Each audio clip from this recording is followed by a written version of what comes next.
నగర్లో ఆర్ఎండ్బి అతిథి గృహం ప్రాంగణంలో సిడిఎంఏ నిధులు 10 కోట్ల రూపాయలతో నూతనంగా నిర్మిస్తున్న పూలే అంబేద్కర్ విజ్ఞాన కేంద్రానికి గౌరవ మహబూబ్ నగర్ ఎమ్మెల్యే యానం శ్రీనివాస్ రెడ్డి ముఖ్య అతిథిగా హాజరై శంకుస్థాపన చేశారు.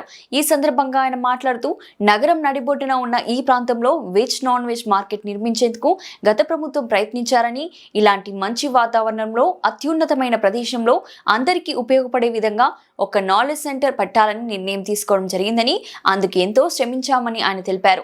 ఎమ్మెల్యేగా గెలిచిన తర్వాత ఇప్పటివరకు ఎన్నో శంకుస్థాపనలు చేయడం జరిగిందని, కానీ ఈరోజు శంకుస్థాపన చేసినంత ఆనందం ఇప్పటివరకు తనకి ఎప్పుడూ కలగలేదని అన్నారు. అన్ని వయసుల వారికి ఉపయోగపడే విధంగా విజ్ఞాన కేంద్రం తీర్చిదిద్దుతామని ఆయన తెలిపారు. పూలే ఆదర్శ దంపతులకు రాజ్యాంగ నిర్మాత డాక్టర్ బిఆర్ అంబేద్కర్ ను స్ఫూర్తిగా తీసుకుని పూలే అంబేద్కర్ విజ్ఞాన కేంద్రంగా నామకరణం చేయడం జరిగిందని తెలిపారు. ప్రత్యేక తరగతులు నిర్వహించడం కోసం హాల్స్ నిర్మాణం చేస్తామని తెలిపారు. వాటిలో ఏ దానికి కూడా ఇవ్వని సంతోషం ఈరోజు ఈ నాలెడ్జ్ హబ్ను శంకుస్థాపన చేయడంలో ఆ సంతోషం నాకు లభించింది. ఎందుకంటే పట్టణానికి నడిబొడ్డున ఉన్నది ఇది. అందరు పిల్లలకి పెద్దలకు కూడా యాక్సెసిబుల్ పాయింట్, ఆహ్లాదకరమైన వాతావరణం, ప్లేస్ ఉంది. చుట్టుముట్టు ఎన్నో స్కూల్స్ కాలేజెస్ ఉన్నాయి, గవర్నమెంట్ ఇన్స్టిట్యూషన్స్ ఉన్నాయి, రైల్వే స్టేషన్ ఉంది, బస్ స్టాండ్ ఉంది. ఇటువంటి prime place veg non veg market అని చెప్పి ఆ రోజు గత ప్రభుత్వం ప్రపోజల్స్ పంపించాం, శాంక్షన్ చేయడం, ఇంకా సగం వరకు కన్స్ట్రక్షన్ కూడా అవడం జరిగింది. నేను రాగానే సమీక్ష చేసి ఇటువంటి ప్లేసు విజ్ఞాన కేంద్రంగా ఉండాలి, పట్టణంలో ఉన్న ప్రతి ఒక్కరికి ఇక్కడికి వచ్చి కూర్చొని ఆహ్లాదకరంగా సమయం గడిపే విధంగా ఉండాలి, చిన్నపిల్లలకు కూడా ఇక్కడ జ్ఞానం వచ్చే ఏర్పాటు ఉండాలి, సీనియర్ సిటిజన్స్ కూడా ఇక్కడ వచ్చి రిలాక్స్ అయ్యే విధంగా ఉండాలి అన్న ఆలోచనతోటి నాలెడ్జ్ హబ్గా దీన్ని తయారు చేయాలి అని చెప్పి దాన్ని కన్వర్ట్ చేయడానికి చాలా కష్టపడ్డాం. టేబుల్ మీద తిరిగి ప్రిన్సిపల్ సెక్రటరీలను అందరినీ కూడా ఒప్పించి దీన్ని మళ్ళీ ఈ స్థలాన్ని మున్సిపాలిటీకి అప్పగించడం జరిగింది. అప్పగించిన తర్వాత 10 కోట్ల రూపాయల స్పెషల్ గ్రాంట్ తీసుకొని ఇప్పుడు ఈ నాలెడ్జ్ హబ్ని పెట్టడం జరిగింది.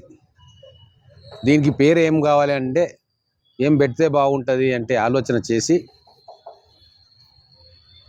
బడుగు బలైన వర్గాల ప్రజలకు విద్యతోటే వాళ్ళు ఉన్నత స్థానంలోకి వెళ్తారు. అటువంటి విద్యను మనం అందరికీ కూడా అందియాలన్న ఆలోచనతోటి ఎప్పుడో 150 సంవత్సరాల క్రితం మహాత్మా జ్యోతిరావు పూలే, అలాగే సరస్వతీబా పూలే, ఆ ఆదర్శ పుణ్య దంపతులు ఆ రోజు ఒక ఉద్యమం చేపట్టిండ్రు. వాళ్ళ స్ఫూర్తిగా తీసుకొని ఆదర్శంగా ఉండాలని చెప్పి పూలే గారి పేరును, అలాగే చదువుకుంటేనే మనకు బంగారు బాట, మన జీవితం బాగుంటుంది అని చెప్పి మన అందరికీ కూడా మార్గనిర్దేశకత్వం చేసిన బాబాసాహెబ్ అంబేద్కర్ గారి ఆలోచనలు, వారిద్దరి పేరు కూడా ఈ నాలెడ్జ్ సెంటర్కు ఉండాలని ఆలోచన చేసి పూలే అంబేద్కర్ విజ్ఞాన కేంద్రంగా దీన్ని నామకరణం చేయాలని చెప్పి నిర్ణయం తీసుకున్నాం. నిజంగా ఇది ఒక విజ్ఞాన కేంద్రంగా ఉండాలి. కొన్ని వందల మంది పిల్లలు పెద్దలు ఇక్కడికి వచ్చి జ్ఞానాన్ని సంపాదించుకోవాలా. అన్ని రకాల పుస్తకాలతోటి దీన్ని తెలంగాణలోనే ఒక గొప్ప లైబ్రరీగా తీర్చిదిద్దాలన్న సంకల్పం నాకుంది. అది ఈరోజు పునాది ఏర్పడ్డది. కేవలం పుస్తక పఠనమే కాకుండా ఇక్కడ హాల్స్ కూడా నిర్మాణం చేసి బయట నుంచి ఎవరైనా లెక్చరర్స్, స్పెషల్ క్లాసెస్, లేకుంటే టెక్నాలజీకి సంబంధించిన అంశాలు చెప్పడానికి కూడా ఇక్కడ హాల్స్ ఏర్పాటు చేసి వాళ్లకు ఇష్టమున్న వాళ్ళ పిల్లలకు ఇక్కడికి పిలుచుకొని వాళ్ళకు ఆ సబ్జెక్ట్ కానీ ఆ టెక్నాలజీ కానీ బోధించడానికి కూడా హాల్స్ ఏర్పాటు చేసుకోవడం జరిగింది. ఇంకా వెనక కూడా స్థలం ఉంది, దాన్ని ఏం చేయాలని చెప్పి ఆలోచన చేస్తూ ఉన్నాం. రకరకాల ఆలోచనలు చెప్తా ఉన్నారు పెద్దలు.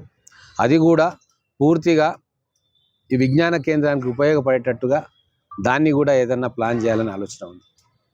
కానీ ఈరోజు మాత్రం పట్టణానికి ఒక మైలురాయిలాగా ఈరోజు ఈ పూలే అంబేద్కర్ విజ్ఞాన కేంద్రానికి మనం శంకుస్థాపన చేసుకున్నాం.